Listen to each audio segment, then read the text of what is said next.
दीजिएगा अगर सेशन पसंद आए, हेल्प करेगा ही करेगा। पहला क्वेश्चन है आपके सामने, pole equality as a goal strategies adopted for it has focused on which of the following. यानी अगर हम बात करते हैं किसकी, इक्वालिटी एज अ गोल की, यानी हम समानता को एक उद्देश्य के रूप में अगर टारगेट करते हैं तो कैसे फुलफिल होगा, ये आप बताएंगे देख करके, बाकी के ऑप्शंस पढ़ करके। अब एक और चीज जो टिप कह लीजिए, इस तरह के जो क्वेश्चंस है ना, यहां पे कई बार ऐसी प्रोबेबिलिटी बनेगी कि चीजें सही होंगी, वैसे भी सही होंगी, बट एग्जामिनर आंसर कोई और दे सकता है, क्योंकि आप 100% तो पेडागोजी में किसी चीज को काट ही नहीं सकते। तो उस केस में फिर अपनी समझ के अनुसार उत्तर लगाना है। देखिएगा एक बार, फटाफट से देखिएगा। चले, ए आंसर कर रहे हैं कई लोग, ओनली 2। देखिए समझते हैं, जो कि गलत है आंसर। ए इसका उत्तर नहीं है, 37% लोग जो है ये कह रहे हैं। क्वेश्चन पढ़ लेते हैं एक बार फिर से। Equality as a goal strategies adopted for it has focused on which of the following. अगर आप इक्वालिटी लाना चाहते हैं, गोल आपका इक्वालिटी है, तो किस चीज पे फोकस होना चाहिए, ये पूछा है हमसे। देखिए थोड़ा सा ध्यान से समझने की कोशिश कीजिए, आ जाएगा समझ। अगर हम बात करते हैं इक्वालिटी एज अ गोल की, दोनों बातें सही हैं, गलती कहां लग रही है भाई? दोनों बातें सही हैं, गलत है क्या? अगर हम बात कर रहे हैं इक्वालिटी एज अ गोल की, तो हम कह सकते हैं neutralising texts of any gendered reference, यानी किसी भी लिंग संबंधित संदर्भ के ग्रंथों को न्यूट्रलाइज करना, तटस्थ करना, बेअसर करना, मतलब जेंडर न्यूट्रलिटी लाना। आप किसी भी तरफ झुके हुए नहीं है, बैलेंस में है ना। जेंडर न्यूट्रल लैंग्वेज की हम बात करते हैं ना, कि कैमरा मैन की जगह कैमरा पर्सन यूज करो, मतलब आपका जो टेक्स्ट हैं, जो भी आप पढ़ा रहे हैं, उसमें भाषा ऐसी नहीं होनी चाहिए जो किसी एक जेंडर के प्रति झुकी हुई हो, अगर आप इक्वालिटी लाना चाहते हैं। बात तो ठीक है, क्या दिक्कत है ना। फिर आती है सेकेंड बात, sensitive portrayal of discrimination that girls और विमेन फेस। ये बात भी सही है कि हम अपने सिलेबस में, करिकुलम में या दुनिया में चीजों को इस तरह से दिखाएं, संवेदनशील भाव से दिखाएं, कि जो संवेदनशीलता हो डिस्क्रिमिनेशन के प्रति, महिलाओं के प्रति जो भेदभाव है उसके प्रति हम संवेदनशील होकर के बात करें, मजाक उड़ा करके नहीं। ठीक, तो 1 और 2 दोनों ही बातें सही हैं, यानी both 1 and 2 is the right answer. ठीक, हम ये नहीं कह सकते सिर्फ 2 ठीक है या सिर्फ 1 ठीक है, दूसरा गलत नहीं है ना। जब गलत नहीं है तो कैसे आप गलत ठहराएंगे? ठीक, तो D option is the right answer, ना कि ए। आगे बढ़ेंगे नेक्स्ट क्वेश्चन पे। नेक्स्ट क्वेश्चन क्या है? क्वेश्चन नंबर 2 देखिए एक बार। बाकी जिनका भी एग्जाम हुआ हो वो नीचे अपने व्यूज दे सकते हैं। Gender has primarily been viewed, यानी लिंग को कैसे देखा गया है मुख्य रूप से। आंसर कीजिएगा पोल में। राइट, लाइक शेयर भी करते रहिएगा खुशी खुशी, बहुत टाइम बाद ऐसे शुरू कर रहे हैं लाइव सेशन। अब 9:30 डेली मिलेंगे, बताइएगा फटाफट। अगर आप आज की डेट में ये चाहते हैं कि कोई आपको 100% क्वेश्चंस करा देगा और वो DT+ में आ जाएंगे, ऐसा है ही नहीं, है ना, वो पॉसिबिलिटी ही खत्म हो चुकी है। बताइए फटाफट से। बहुत बढ़िया।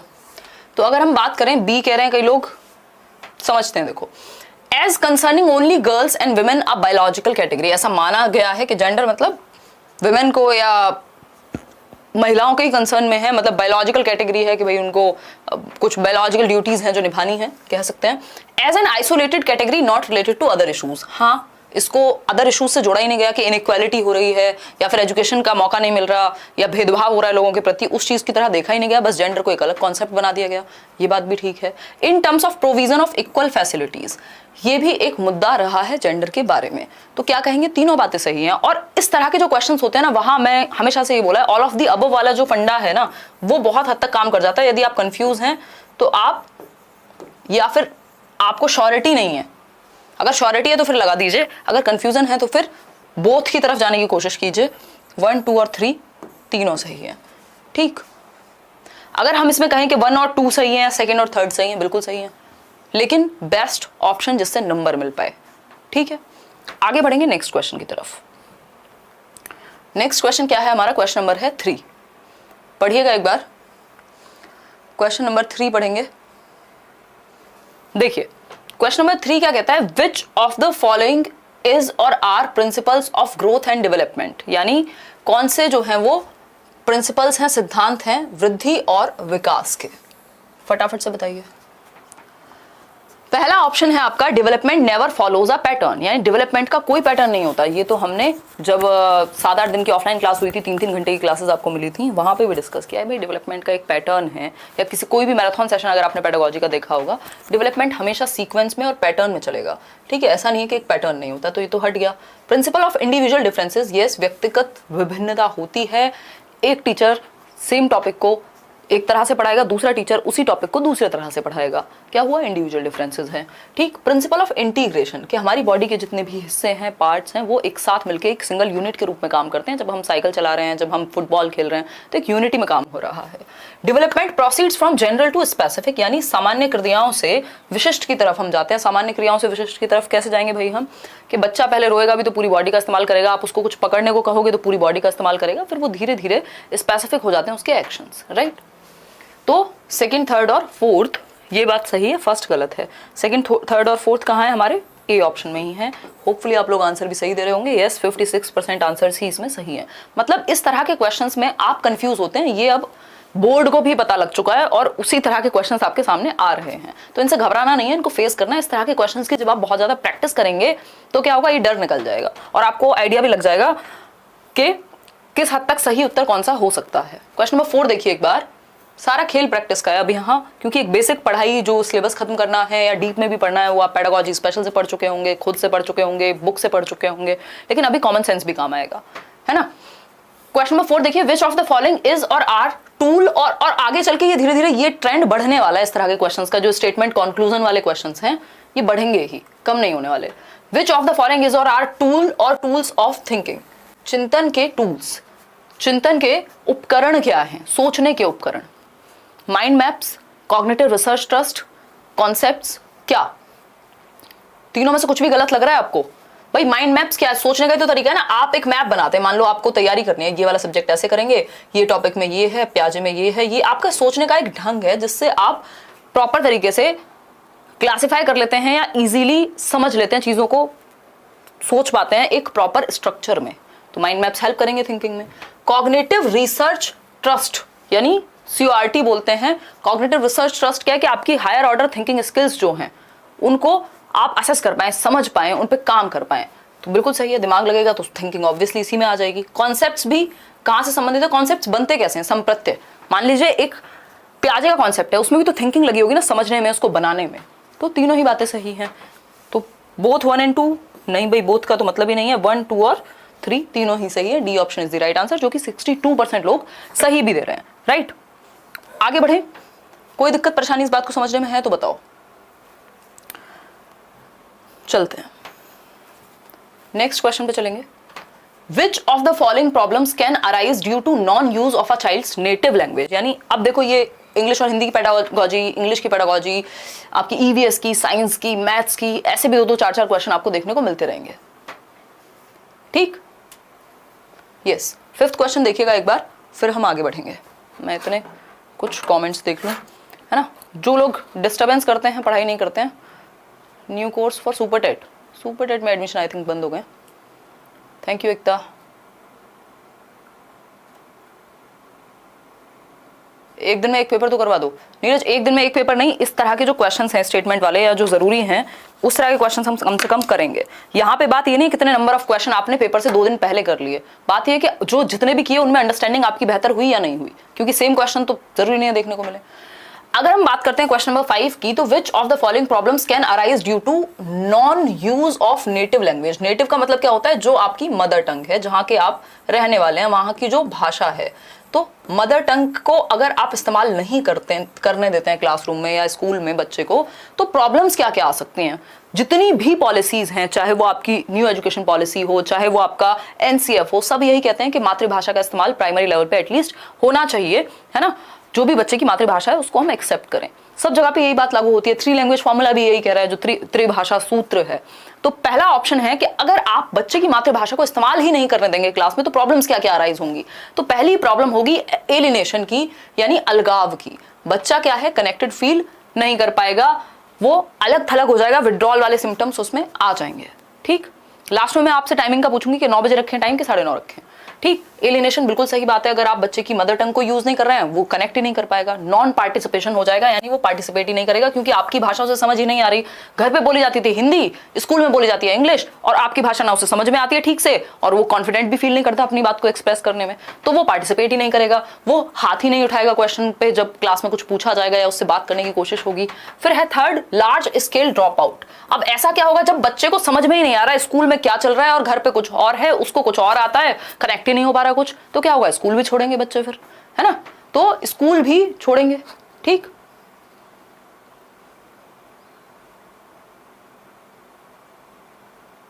चलिए ठीक है जी, तो फर्स्ट, सेकंड और थर्ड तीनों ही बातें सही हैं।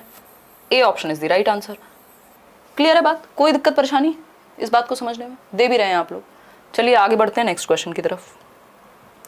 नेक्स्ट क्वेश्चन क्या है हमारा, क्वेश्चन नंबर 6 देखिएगा। ये बेसिक सा क्वेश्चन है, कुछ क्वेश्चन ऐसे भी आ रहे हैं, ऐसा नहीं कि सारे क्वेश्चन मुश्किल ही आ रहे हैं। The operant model was related to which of the following, यानी जो संक्रियात्मक मॉडल कह लीजिए या ऑपरेंट कह लीजिए आप इसको, वो किसके द्वारा दिया गया। हिंदी में थोड़ी बहुत गड़बड़ हो सकती है, वो ट्रांसलेशन इश्यूज होते हैं, देखिए एक बार, बट थोड़ी बहुत ही होगी, अगर होगी तो। 9:30 इज राइट ना, चलिए बहुत बढ़िया। आप तैयारी ये शुरू कर दीजिए, अगर आप आगे भी एग्जाम की किसी भी तैयारी कर रहे हैं तो ये क्वेश्चंस आपको फॉर श्योर हेल्प करेंगे। बताइए एक बार, फटाफट से बताइए। बी, जीन पे आ जाए, ऑपरेंट मॉडल की बात हो रही है, सिर्फ हिंदी मत पढ़ो, इंग्लिश भी पढ़ लो। D option is the right answer, B F Skinner is the right answer. Operant model, operant, conditioning को याद कर लो, ऑपरेंट, यहां संक्रियात्मक पे मत जाओ, ठीक है। हिंदी में हो सकता है ये संक्रियात्मक दिया हो सकता है कोई और नाम दिया हो, हिंदी में कई नाम होते हैं एक टर्म के, ठीक है जी। आगे बढ़ेंगे नेक्स्ट क्वेश्चन पे। नेक्स्ट क्वेश्चन है हमारा question number 7। Which of the following is a role that a teacher has to play, भाई कौन सा रोल है जो एक टीचर को प्ले करना चाहिए क्लासरूम के अंदर। फास्ट देते हैं पोल, भाई थोड़ा मौका दो उनको। इंटरैक्टिव रोल प्ले करना चाहिए, पर्सपेक्टिव रोल प्ले करना चाहिए, या फिर अगर हम बात करें दोनों को, बताइए एक बार। Neither one nor two, both 1 and 2, only 2 या ओनली 1। अब देखो इस तरह के क्वेश्चन में रिस्क बन जाता है, कई बार आपके साथ ऐसा हो सकता है, कुछ क्वेश्चंस में प्रोबेबिलिटी होगी कि आप अपनी समझ से बेस्ट आंसर लगा रहे हैं बट वो गलत हो जाए एज पर बोर्ड, ठीक है। अगर हम कहें तो कोई दिक्कत नहीं थी, पर्सपेक्टिव का रोल भी प्ले कर सकता है टीचर, यानी अलग अलग पर्सपेक्टिव दिखा सकता है बच्चे को, बट जनरली हमारा फोकस किस पे रहता है, करना क्या चाहिए। ये पूछा हैज टू प्ले, करना क्या चाहिए, तो करना चाहिए इंटरैक्टिव रोल। अगर इंटरैक्शन है यानी बातचीत है तो अपने आप ही पर्सपेक्टिव्स भी शेयर हो जाएंगे, तो इन्होंने कंसिडर कर लिया only 1 is the right answer, ठीक है। अब ये ऑफिशियल आंसर है। अब हैज टू, अगर थोड़ा सा भी लैंग्वेज में चेंज है तो उत्तर चेंज हो जाएगा। इसमें बोथ आंसर नहीं था, तो ऐसी प्रोबेबिलिटी बनेगी कई बार जब आप अपनी तरफ से सोच समझ के सही उत्तर दे रहे होंगे बट गलती होगी, तो उतनी प्रोबेबिलिटी छोड़ देनी है 2, 4, 5 क्वेश्चन की कि गलत हो सकते हैं, क्योंकि इस तरह के क्वेश्चंस में आप 100% प्रोबेबिलिटी नहीं लगा सकते, ठीक। पीडीएफ मिल जाएगी टेलीग्राम चैनल पे, लेट्स लर्न स्क्वायर। आगे बढ़ेंगे, only 1 is the right answer over here, क्योंकि इंटरैक्टिव अगर है तो पर्सपेक्टिव अपने आप हो जाएगा। फिर है question number 8, what are the various tasks that listeners complete while listening, यानी वो कौन से विभिन्न कार्य होते हैं जिन्हें श्रोता सुनते समय पूरा करते हैं। मतलब कौन से टास्क लिसनर्स कंप्लीट करते हैं, मतलब जब वो सुन रहे होते हैं तो कौन से टास्क करते हैं। कोई भी, अगर मान लीजिए आप ही अभी सुन रहे हैं तो कौन से टास्क आप फुलफिल कर रहे हैं, ये पूछा है हमसे। बताइए फटाफट से, तैयारी में जुट जाइए। अब सीटेट हो चुका है, रिजल्ट आ चुका है, मौके मिलेंगे, कम मिलें ज़्यादा मिलें बट मिलेंगे, तो बेटर है कि आप तैयारी में जुट जाएं, ठीक है जी। चलिए आइए फटाफट से। ए कह रहे हैं 42% लोग, both 1 and 2, listen and mug up, कम से कम पढ़ तो लें हम। अगर दूसरा बिल्कुल ही नेगेटिव ऑप्शन है तो मैंने ऑल ऑफ द अबव कब कहा है, जब आपको नेगेटिव नहीं मिल रहा हो या थोड़ी कंफ्यूजन हो, है ना। अगर हमें क्लियरली पता है कि एक ऑप्शन नेगेटिव है तो उसको क्यों काउंट करेंगे। अगर रटने की बात हो रहा है, मग अप क्या होता है, घोट के पी जाना, बोलते हैं ना कई लोग, ये क्वेश्चन घोट के पी जाओ, तो वो रट्टा है ना। वो क्या है, गले लगाइए नहीं होगा, ये रटना होगा, ये ट्रांसलेशन मिस्टेक है, ठीक है, ठीक है। मगअप मतलब रोट, बिल्कुल रट्टा लगा लिया आपने, ठीक। तो रट्टा नहीं लगाना, सुनने वाले का जो काम है सुनते समय वो है सुनना और गैस करना कि आगे क्या बोलेंगे या क्या बोल रहे हैं, उसका मतलब क्या है, अनुमान लगाना। तो only D is the right answer, यानी only 1 is the right answer, जो कि 49% लोग दे रहे हैं। चलें आगे, कोई दिक्कत नहीं है इस क्वेश्चन को समझने में, बढ़ते हैं फटाफट से आगे बढ़ते हैं। नेक्स्ट क्वेश्चन है हमारा क्वेश्चन नंबर 9। क्वेश्चन नंबर 9 देखिए, which of the following is or are the basic concepts on John B Watson, यानी जॉन ब्रॉडस वॉटसन के बेसिक कॉन्सेप्ट्स कौन से हैं? फादर ऑफ बिहेवियरिज्म है जेबी वॉटसन, ये हम जानते हैं, व्यवहारवाद की बात करते हैं, एनवायरमेंट से कंडीशनिंग की बात करते हैं, तो कौन से बेसिक कॉन्सेप्ट्स हैं जो जेबी वॉटसन के यहाँ अप्लाई हो सकते हैं? ऑप्शंस पढ़िए, पहले 3 स्टेटमेंट पढ़िए और फिर उनके ऑप्शंस पढ़िए, ठीक है? फटाफट से आंसर कीजिए, फिर हम आगे बढ़ेंगे। फोन कौन कर रहा है? अच्छा, चलिए फटाफट बताइए।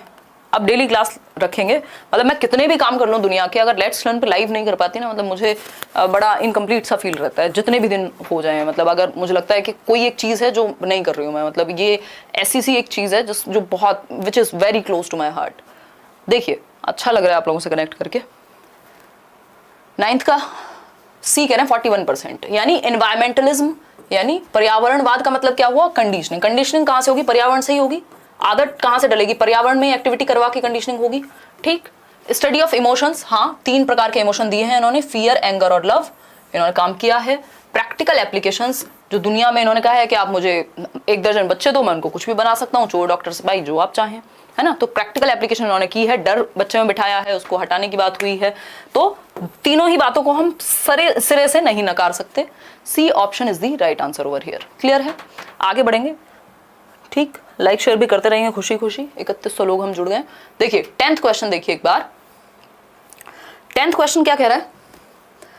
10th क्वेश्चन हमारे सामने कह रहा है कि according to NCF 2005 which of the following is or are the objectives of teaching EVS, यानी ईवीएस पढ़ाने के उद्देश्य क्या हो सकते हैं एज पर एनसीएफ, जो कि एक डॉक्यूमेंट है, एक नेशनल करिकुलम फ्रेमवर्क है, राष्ट्रीय पाठ्यचर्या की रूपरेखा है, एनसीईआरटी के द्वारा दिया गया था, जिसमें अलग अलग विषयों के बारे में बात कही गई है कि इस विषय को ऐसे पढ़ाइए, इसको ऐसे पढ़ाइए, बच्चे को केंद्र में रखिए, एक्टिविटी कराइए, उसके भले के बारे में सोचिए, ये सारी चीजें हैं, ठीक? तो ईवीएस की अगर हम बात कर रहे हैं तो कौन से ऑब्जेक्टिव्स एनसीएफ के अनुसार सही होंगे? पहला ऑप्शन है to develop an awareness about environmental issues, यानी पर्यावरणीय मुद्दों के बारे में बच्चों के बीच जागरूकता लाना कि आप पॉल्यूशन फैला रहे हैं। अगर आप एक इंसान घर से जो है एक पर्सनल व्हीकल लेकर के, प्राइवेट व्हीकल लेकर निकलता है, या फिर अगर हम इलेक्ट्रिसिटी ऑन छोड़ दे रहे हैं, या फिर हम और इस तरह की चीजें कर रहे हैं, कूड़ा फैला रहे हैं बाहर, तो इससे पर्यावरण के मुद्दे जो हैं बच्चा उनके प्रति अवेयर होगा यदि आप वो डिस्कस करेंगे, तो ये बात तो ठीक है।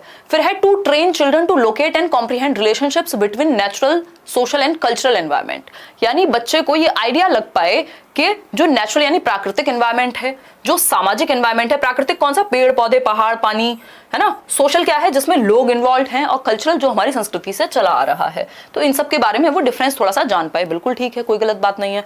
फिर आता है, क्योंकि ये भी तो एनवायरनमेंट का हिस्सा हुए ना, फिर आता है C to nurture the curiosity and creativity of the child particularly in relation to the natural environment, यानी हम बच्चे के अंदर की जो जिज्ञासा है और जो रचनात्मकता है उसको क्या कर पाए? नेचुरल एनवायरनमेंट में बाहर लेकर के आ पाए। तो बच्चे के भले के बारे में तीनों स्टेटमेंट, कुछ भी ऐसा नहीं है जो नेगेटिव है। तो जब नेगेटिव नहीं है कोई, तो मतलब तीनों सही हैं, फर्स्ट, सेकंड और थर्ड, यानी A option is the right answer. बिल्कुल क्लियर है बात, कोई दिक्कत परेशानी इस बात को समझ रहे हो हमें नहीं होनी चाहिए, राइट? आगे बढ़ेंगे नेक्स्ट क्वेश्चन पे। क्वेश्चन नंबर 11 देखिए एक बार। Which of the following criteria are met by the Kohlberg stages of moral development, यानी कोहलबर्ग की जो मॉरल डेवलपमेंट की स्टेजेस हैं, कौन सा क्राइटेरिया मैट होता है उनके अनुसार, यानी कोहलबर्ग की थियोरी के अनुसार कौन सी एक बात सही है? सिंपल शब्दों में यही कहा गया है, ठीक है? अगर हम बात करते हैं तो कह सकते हैं स्ट्रक्चर्ड होल्स, यानी एक स्ट्रक्चर बनाया गया है एज अ होल। अब डायरेक्टली तो बात ऐसी नहीं होती है कोहलबर्ग की थियोरी में, अगर इस वर्ड को हम देखें तो ये कहीं गेस्टाल्ट में जाके फिट होगा, बट हम कह सकते हैं कि ऑप्शन में है और हमें उत्तर उसके अनुसार लगाना है, ठीक? क्वालिटेटिव डिफरेंसेस, यानी गुणात्मकता में अंतर होता है सोच में, बिल्कुल सही बात है। फिर आएगा इनवेरिएंट सीक्वेंस, यानी सीक्वेंस को आप नहीं बदल सकते, जो 6 स्टेजेस हैं वो अपने सीक्वेंस में रहेंगी, बिल्कुल बात सही है, ये दोनों 100% सही है। दोनों का ऑप्शन कहाँ है हमारे पास? सेकंड और थर्ड का ऑप्शन यहाँ है, लेकिन हमारे पास फर्स्ट, सेकंड और थर्ड का भी ऑप्शन है, जो कि हमें जिसमें फर्स्ट है गलत नजर आ रहा है, हमें कोई अच्छा ऑप्शन नजर नहीं आ रहा गलत, है ना? अब पता नहीं इन्होंने क्या सोच करके इसको ऑफिशियल आंसर बनाया था कि इन्होंने कहा कि फर्स्ट, सेकंड और थर्ड तीनों को काउंट करेंगे हम, तो है ना, जो कि आंसर इसका होना चाहिए था सिर्फ सेकंड और थर्ड, बट बोर्ड ने माना कि भाई फर्स्ट, सेकंड और थर्ड तीनों ही सही हैं, तीनों सही हैं तो तीनों मानने पड़ेंगे, ठीक? स्ट्रक्चर्ड होल्स को अब इन्होंने किस सेंस में देखा है कि आप स्ट्रक्चर्ड वे में एनालिसिस किया कोलबर्ग ने, क्या कहना चाह रहे हैं कुछ नहीं पता किसी को भी, क्योंकि अगर इस सेंस में देखें तो ये गेस्टाल्ट की तरफ जाता है। तो मेरे अनुसार इसका आंसर सेकंड थर्ड होना चाहिए था, लेकिन आंसर इन्होंने फर्स्ट सेकंड और थर्ड दिया है, तो कुछ क्वेश्चन में रिस्क रहेगा, इस बात में कोई भी दो राय नहीं है। आगे बढ़ेंगे नेक्स्ट क्वेश्चन की तरफ। नेक्स्ट क्वेश्चन क्या है हमारा, क्वेश्चन नंबर है 12। Which of the following processes are involved in problem solving, यानी समस्या समाधान में कौन सी प्रोसेसेस या प्रक्रियाएं शामिल होती हैं। समस्या समाधान में कौन सी प्रक्रियाएं शामिल होती हैं ये पूछा है। कंपेयर करना, इन्फरिंग, कंपेयर करना मतलब तुलना करना दो चीज़ों के बीच में कि ये सॉल्यूशन बेटर है या ये बेटर है, इसको ऐसे सॉल्व करूं या ऐसे सॉल्व करूं। फिर नेक्स्ट चीज़ है आपकी इन्फरिंग यानी अनुमान लगाना। फिर है classification of objects and data, यानी आप ऑब्जेक्ट्स और डेटा को क्लासीफाई कर पाएं, आप विभाजित कर पाएं कि जो भी आपके पास डेटा है उसको अलग अलग कैटेगरी में बांट पाएं। यूजिंग ट्रायल एंड एरर, अगर एक तरीका काम नहीं किया दूसरा, दूसरा काम नहीं किया तीसरा, गलतियों से सीखा, ट्रायल एंड एरर। तो प्रॉब्लम सॉल्विंग में ये सभी चीज़ें इन्वॉल्व होती हैं, यानी समस्या समाधान में हम चारों ही तरीकों का इस्तेमाल प्यार से कर सकते हैं। ऐसा ऑप्शन हमारे पास है B option, first second and third fourth. B option is the right answer. कल जितने भी लोगों का एग्जाम है D2+B का, मिलते हैं नोएडा सेक्टर 62, अभी जगह डिसाइडेड नहीं है बट 62 के किसी सेंटर पे मिलेंगे दोपहर में। चलिए आगे बढ़ते हैं, क्वेश्चन नंबर 13। ये एक सरप्राइज होगा इसलिए अभी ज़्यादा प्लानिंग नहीं है, और संडे को तो हम मिल ही रहे हैं। इन डिफरेंट लैंग्वेजेस यानी अलग अलग भाषाओं में the number of consonants vary from 8 to 10 to what, यानी कॉन्सोनेंट्स की बात हो रही है, व्यंजन की बात हो रही है, तो कितने नंबर ऑफ व्यंजन होते हैं, व्यंजनों की संख्या कितनी होती है विभिन्न भाषाओं में। 8-10 से लेकर के कितने तक व्यंजन की संख्या मिलेगी अलग अलग भाषाओं में। यानी मान लीजिए इंग्लिश की हम बात करें तो हमें पता है 5 वॉवेल हैं, ठीक, बाकी के 21 हमारे कॉन्सोनेंट हैं। तो उस तरह से अगर हम देखें 8-10 से लेकर के कॉन्सोनेंट की संख्या कितने तक हो सकती है अलग अलग भाषाओं में, तो ये एक जेनरिक क्वेश्चन है जो आपके सामने प्रस्तुत कर दिया गया है, इसीलिए मैंने इसको शामिल किया है कि थोड़ा सा डिफरेंट क्वेश्चन आपको पता होने चाहिए। इस तरह के जेनरिक क्वेश्चंस भी कुछ भी पूछा जा सकता है, ठीक है। अगर हम देखते हैं इस सेंस में तो आंसर होगा इसका ए ऑप्शन, जो कि 55% लोग दे भी रहे हैं, 40 से 50, 8-10 से लेकर के 40 से 50 तक कॉन्सोनेंट आपके व्यंजन पाए जा सकते हैं। इंग्लिश की बात नहीं हो रही है, ओवरऑल डिफरेंट लैंग्वेजेस की बात हो रही है। आगे बढ़ेंगे नेक्स्ट क्वेश्चन पे। नेक्स्ट क्वेश्चन क्या है देखिए एक बार, question number 14। Question number 14, which of the following is or are the problems in teaching and learning of mathematics. भी ये मैथ्स की पेडागोजी का क्वेश्चन हो गया। भाई गणित पढ़ाते समय टीचिंग लर्निंग में क्या समस्या सामने आ सकती है। पहला है क्रूड असेसमेंट। क्रूड असेसमेंट क्या होता है उस पर चर्चा बाद में करेंगे, पहले आप उत्तर दीजिए। फिर है लैक ऑफ इंटरेस्ट, यानी पढ़ाने में ही इंटरेस्ट नहीं है, पढ़ने में इंटरेस्ट नहीं है। ब्याज की कमी नहीं है, ये हमारे ट्रांसलेशन का कमाल है, हमारे टाइपिस्ट जी खतरनाक ट्रांसलेशन कर दिए हैं, ठीक है। लैक ऑफ इंटरेस्ट मतलब रुचि की कमी, इंटरेस्ट ही नहीं आ रहा, मजा नहीं आ रहा पढ़ने में या पढ़ाने में। इनएडिक्वेट टीचर प्रेपरेशन, यानी टीचर ठीक से प्रिपेयर ही नहीं है ना। आजकल तो टीचर प्रिपेयर होके जाए तो कई लोग कह रहे हैं अरे रट्टे लगा के आए हैं, है ना। क्या रट्टे नहीं लगाने चाहिए, बट लेसन प्लान बनाना चाहिए, ठीक। तो टीचर की प्रेपरेशन या लेसन प्लानिंग इंपॉर्टेंट है। अगर लेसन प्लान नहीं बनेगा, आज मुझे कौन से अच्छे क्वेश्चंस कराने, ये प्लान ही नहीं होगा तो आपका समय बर्बाद ज्यादा होगा, ठीक है। तो लेसन प्लान हो गया ये, ठीक, क्लियर है बात। तो अगर हम बात करते हैं लेसन प्लान की, अगर इनएडिक्वेट है, ठीक से है ही नहीं, तो ये तीनों ही बातें बिल्कुल सही है। ये प्रॉब्लम बनेंगी मैथमेटिक्स को पढ़ने और पढ़ाने में, ठीक, सीखने और सिखाने में। तो C option is the right answer. उत्तर हो गया सी ऑप्शन। कितने लोग सही आंसर दे रहे थे? 56%। चलिए बहुत बढ़िया, ठीक है जी, क्लियर है बात, कोई दिक्कत परेशानी नहीं होनी चाहिए। है तो मुझे बताओ, कमेंट्स में बता देना। आज कमेंट्स पढ़ूंगी मैं, बहुत दिन के बाद हमने चैनल पे पढ़ाई शुरू की इस सेंस में, ठीक है। बाकी तो बहुत कुछ ऑलरेडी है अगर आप देखते हैं तो। क्वेश्चन नंबर 15 देखिए, which of the following is or are the examples of inductive references. Inductive समझते हैं हम, आगमनात्मक संदर्भ में कौन से उदाहरण सही हैं साइंस पढ़ाने के लिए। अब देख रहे हो सभी सब्जेक्ट्स की पेडागोजी हमने इसमें ऑलमोस्ट कवर कर ली है, यानी विज्ञान अगर आप पढ़ा रहे हैं तो किस तरह के उदाहरण ठीक हैं, और बताइए। there are lots of channels running revision marathons right now, but the questions you are practicing are so bang on. There are the actual type of questions coming in the PRT exam, right? ठीक, या जो भी आपका नाम है, कोशिश तो ये रहती है कि काम की चीज़ें करें, अदरवाइज भीड़ की कमी बिल्कुल भी नहीं है, क्वालिटी की थोड़ी सी हो सकती है ना।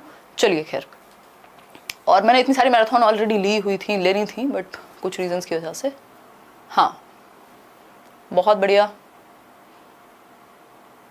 कोई कह रहा है मेरे दोनों पेपर हो गए तब प्रैक्टिस करा रहे हो, I was waiting for this. अब क्या फायदा। आई अंडरस्टैंड एकता, बट जिनका है उनको हेल्प हो जाएगी, यही मान लो, है ना। देखो एक बार अगर हम बात करते हैं फर्स्ट ऑप्शन की, तो when we drop a diary it falls down. Science पढ़ाने के लिए इंडक्टिव तरीका। इंडक्टिव क्या होता है, पहले हम एग्जाम्पल्स देते हैं, पहले हम उदाहरण प्रस्तुत करते हैं। बाकी आई एम सो सॉरी जिन लोग के एग्जाम निकल चुके हैं, आगे की तैयारी करेंगे, ठीक। When we drop a diary it falls down, यानी जब हम एक डायरी को ड्रॉप करते हैं, यानी एक पेन को भी अगर मैं ड्रॉप करूंगी तो ये नीचे गिर जाएगा। तो ये क्या है, एग्जाम्पल है। फिर इससे हम रूल बताएंगे कि इसका रीजन क्या है, ग्रेविटी है, क्या है। Water flows down the slope, जो वाटर है वो भी नीचे की तरफ बहता है, अगर स्लोप है तो उस पर नीचे की तरफ बहेगा, ऊपर की तरफ नहीं जाएगा, तो ग्रेविटी है। बाद में बताएंगे, पहले एग्जांपल प्रस्तुत कर रहे हैं, बाद में डेफिनेशन देंगे हम, ठीक है। अ flower from a plant is attracted by the earth, जो फ्लावर है वो अट्रैक्शन किससे है, अर्थ से है। तो इन तीनों स्टेटमेंट से दिखा करके, इन एग्जाम्पल से जो कि स्पेसिफिक है, हम एक जनरल डेफिनेशन प्रस्तुत करेंगे। तो एग्जाम्पल 2, रूल जाया जाता है इंडक्टिव मेथड में, तो ये बात सही है, तीनों ही इंडक्टिव का उदाहरण बन सकते हैं। First, second and third is the right answer. A option सही है, बिल्कुल कोई दिक्कत परेशानी इस बात को समझने में नहीं हो रही है। आगे बढ़ेंगे क्वेश्चन नंबर 16 पे। क्वेश्चन नंबर 16 देखिए, which of the following statement regarding learning by doing और पार्टिसिपेशन इज करेक्ट, यानी कि करके सीखने के अनुसार कौन सी एक बात सही है। पहला है, it promote self learning and self assessment, यानी ये खुद से सीखने और खुद के ही आकलन करने में मदद करता है। क्या, लर्निंग बाय डूइंग, करके सीखना जो है, यानी जहां बच्चा एक्टिव पार्टिसिपेशन में होगा, सक्रिय होगा, वहां वो खुद से ही सीखेगा और खुद का असेसमेंट भी कर पाएगा, ये प्रमोट होगी, ये चीज, बात तो सही है। सेकेंड है, it gives real experience of solving real life problems, जब आप कुछ करके सीखते हैं एक्चुअल में, प्रैक्टिकली, तो क्या होगा, रियल लाइफ एक्सपीरियंस आपको मिलेगा। बिल्कुल बात ठीक है, कोई दिक्कत नहीं है इस बात को समझने में। फिर है, it is a way of combining thinking and reasoning with the practical act of manipulating objects for solving a problem, यानी ये एक वे है, कंबाइन करते हैं जिसमें हम थिंकिंग और रीजनिंग को, यानी चिंतन और तर्क दोनों का इस्तेमाल करके प्रैक्टिकल एक्ट निकालते हैं जिसमें हम एक्चुअल प्रॉब्लम को सॉल्व करेंगे। तो तीनों में से कोई भी बात मुझे तो बुरी नहीं लग रही है, आपको भी नहीं लग रही है शायद, तो डी ऑप्शन आप लोग कह रहे हैं। फर्स्ट, सेकंड और third is the right answer, D option सही हो गया यहाँ पे। आगे बढ़ेंगे नेक्स्ट क्वेश्चन की तरफ। नेक्स्ट क्वेश्चन क्या है हमारा, क्वेश्चन नंबर है 17। 3 क्वेश्चन और रहते हैं, फिर हम सीटेट के बैच की डिटेल्स भी डिस्कस करेंगे और आपके डाउट्स भी। अकॉर्डिंग टू लेव वाइगोस्की के अनुसार, through which of the following stages does a child progresses in developing language function, यानी वाइगोस्की के अनुसार निम्नलिखित में से किस अवस्था में बच्चा विकासशील भाषा के कार्यों में प्रगति करता है। यानी लैंग्वेज की अगर हम बात करें तो वो कैसे डेवलप करेगा, उसकी जो स्टेजेस हैं लैंग्वेजेस की, या अगर हम बात करें लैंग्वेज के थ्रू सीखने को, वो किन किन स्टेजेस के थ्रू गुजरेगा। पहला है ईगोसेंट्रिक स्पीच, दूसरा ऑप्शन है सोशल स्पीच, तीसरा ऑप्शन है इनर स्पीच। इस तरह का क्वेश्चन इस बार भी आ रहा है, जिन लोगों से मेरी बात हुई है ना, जो मेल आए हैं। बात है सोशल स्पीच, इनर स्पीच, दोनों की बात किसने की हुई है, वाइगोस्की ने की हुई है। हालांकि साइलेंट इनर स्पीच की वो बात करते हैं अगर एग्जैक्टली बात की जाए। ईगोसेंट्रिक स्पीच को वाइगोस्की ने प्राइवेट स्पीच कहा है, ठीक है। इनिशियली ये जो डॉक्यूमेंट्स में भी अगर आप जाएंगे समझेंगे इस चीज को, ईगोसेंट्रिक जो वर्ड है इसको यूज प्याजे करते हैं, ठीक है। बात ये है कि ये इन्होंने कॉन्टेक्स्ट चेंज कर दिया, जिस तरह से इन्होंने क्वेश्चन देना शुरू किया, इन्होंने कॉन्टेक्स्ट चेंज कर दिया, क्योंकि उसी ईगोसेंट्रिक स्पीच को प्राइवेट स्पीच का नाम कौन दे रहे हैं, वाइगोस्की दे रहे हैं, जो कि बाद में आई थिंक उन्होंने बात की, ठीक। तो वो प्राइवेट स्पीच ईगोसेंट्रिक से अलग नहीं है, बस फर्क इतना है कि वाइगोस्की कह रहे हैं कि भाई प्राइवेट स्पीच क्या है, इंपॉर्टेंट है, यूज में काम आती है, लैंग्वेज डेवलपमेंट में काम आती है, वहीं प्याजे कहते हैं कि बहुत ज्यादा यूज की नहीं है, ठीक। तो इतना ही अंतर है। तो उस सेंस में देखा जाए तो इन्होंने कहा कि भाई तीनों को ही हम सही मानेंगे, ईगोसेंट्रिक स्पीच को हम प्याजे से भी जोड़ देंगे, हम वाइगोस्की से भी जोड़ देंगे, तो जो ऑप्शन में हो लगा के आ जाना है, ठीक। ऐसी सी स्थिति सिर्फ D+B में है, ये इन्होंने कंफ्यूजन क्रिएट प्रॉपर की है, ठीक है।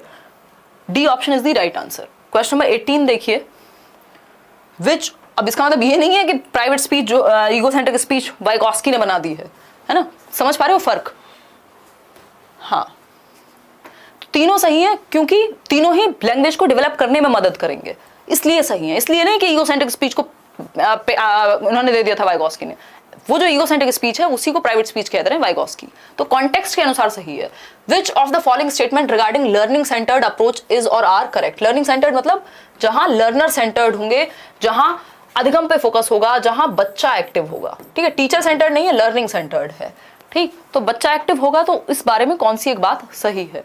पहला ऑप्शन है it is basically learner centred but includes teachers in the process of learning in a classroom situation, कि ये बेसिकली लर्नर सेंटर्ड होती है, बच्चे को केंद्र में रखा जाता है बट टीचर भी इन्वॉल्व होते हैं क्लासरूम में लर्निंग प्रोसेस को बेहतर बनाने के लिए। फिर है B option, it helps students acquire competency in skill areas and creates life long learners, यानी बच्चों को मदद करता है कॉम्पिटेंसी एक्वायर करने में, कॉम्पिटेंट बने, वो अलग अलग स्किल्स सीखें, कुल मिलाकर के बात ये है। तो दोनों ही बातें सही है, जहां बच्चा एक्टिव होगा वो स्किल्स भी सीखेगा, तो D option is the right answer, जो कि आप में से 73% लोग दे भी रहे हैं। आगे बढ़ेंगे फटाफट से, चलिए चलते हैं नेक्स्ट क्वेश्चन पे। सेकंड लास्ट क्वेश्चन हमारे सामने, सेकंड लास्ट क्वेश्चन है हमारा 19th question, the process of striking a balance between accommodation and assimilation, यानी समायोजन एवं आत्मसातीकरण के बीच में जो बैलेंस स्ट्राइक करना है, जो क्या करना है, बैलेंस यानी संतुलन बनाना है, वो क्या कहलाता है, and is very important in Piaget's theory of cognitive development, जो पियाजे ने अपनी थियोरी में कहा है। बताइए एक बार फटाफट से, इक्विलिब्रेशन कहेंगे या अडेप्टेशन कहेंगे? हमें पता है इक्विलिब्रेशन बैलेंस क्रिएट करने की सिचुएशन है, ठीक है। अगर हम बात करें तो बैलेंस क्रिएट करने की जो सिचुएशन है इक्विलिब्रेशन है, आपका जो होता है डिसइक्विलिब्रियम वो इम्बैलेंस कहलाएगा, ठीक। अडेप्टेशन तो जस्ट हिस्सा है इसका, ठीक, हिस्सा है इसका, ये कह सकते हैं। वो अडेप्ट करके आप इक्विलिब्रियम क्रिएट करो, चाहे वो आप एसिमिलेट करके करो, इक्विलिब्रियम होना चाहिए, यानी दिमाग में जो है और बाहर की दुनिया में जो है वो बैलेंस में होना चाहिए। अगर ये पेन है और आपको भी पता है ये पेन है, दैट मीन्स आप इक्विलिब्रेशन में हैं, आपके दिमाग में बैलेंस है, संतुलन है। अगर आप कह रहे हैं ये पेन नहीं है, ये तो गाय है, ये तो काऊ है, तब वो फिर प्रॉब्लम क्रिएट करेगा, इम्बैलेंस हो जाएगा। तो सिर्फ सेकंड ही यहाँ सही होगा, C option is the right answer. तो हर क्वेश्चन में हमारा ऐसा नहीं हो सकता कि बोथ सही हो जाए, वह कुछ जगह पे क्लियर कट आंसर्स होते हैं, उन्हीं में से एक ये क्वेश्चन है। आगे बढ़ेंगे, क्वेश्चन नंबर 20 देखिए। क्वेश्चन नंबर 20 कहता है which of the following is or are the limitations of using learner centred approach in classroom. Again के लिमिटेशंस क्या है, अभी फायदे पूछे थे, अब लिमिटेशन पूछ रहे हैं। लिमिटेशन समझते हैं ना, परेशानियां क्या क्या हैं लर्नर सेंटर्ड क्लासरूम को यूज करने में, फटाफट से बताइए, फिर आगे बढ़ेंगे। शिवानी कह रही है हेलो एवरीवन, हेलो शिवानी, हम भी आपका स्वागत करते हैं, डेली मिलेंगे रात को। अभी टाइम एक बार डिस्कस कर लेंगे, 9:30 रखेंगे वैसे, बाकी आप लोग जो पोल में बताएंगे, है ना, और कहाँ कल किसका पेपर है उस पर भी चर्चा करेंगे। फटाफट से बताइए, बोथ 1 and 2 ज्यादातर लोग कह रहे हैं, चलो पहले पढ़ तो लें। Difficult to increase the achievement level of all the students on an average within a limited period of time. ये डिफिकल्टी है, ये प्रॉब्लम फेस करनी पड़ेगी यदि आप लर्नर सेंटर्ड अप्रोच अपनाते हैं, कि हर एक बच्चे की अचीवमेंट लेवल को इंक्रीज करना बहुत कम समय में भारी पड़ सकता है, क्योंकि बहुत सारे बच्चे हैं या जितने भी बच्चे हैं उनको इंडिविजुअल अटेंशन की जरूरत पड़ेगी। लर्नर सेंटर्ड है मतलब बच्चे के पेस पे, बच्चे के इंटरेस्ट के अनुसार बच्चे की एक्टिविटी करा के सिखाना, मतलब टाइम टेकिंग प्रोसेस है। फिर है it requires teachers who are very sensitive to the needs of the students. ऐसे टीचर और ऐसा सिस्टम चाहिए जो बहुत ही एफिशिएंट हो, जहां पे ना रिसोर्सेज की कमी हो ना टाइम की कमी हो, पूरा प्रॉपर प्लान्ड करिकुलम चाहिए। यानी दोनों ही बातें सही हैं, both 1 and 2 is the right answer, D option सही है, बाकी सारे गलत हो गए यहाँ पे, मतलब बाकी सारे गलत की जरूरत ही नहीं पड़ी, क्योंकि दोनों सही हैं तो बाकी अपने आप ही हट जाएंगे। ठीक है, होपफुली आपको ये सेशन पसंद आया होगा। इस तरह के क्वेश्चन पेपर में आ रहे हैं, कुछ टेढ़े मेढ़े क्वेश्चन भी आ रहे हैं, जो कुछ लोगों को पेपर इजी लग रहा है। एक जो लर्नर है उनका आई थिंक कैफे है यहाँ जीटीबी नगर, उस दिन मिल गए थे तो कह रहे थे मेरे को तो सीटेट से भी ईजी लग रहा है, क्योंकि कुछ लोग होते हैं ना जिनको कॉन्सेप्चुअल क्वेश्चन में ज्यादा दिक्कत होती है कि डायरेक्ट क्वेश्चन आ रहे हैं, तो बहुत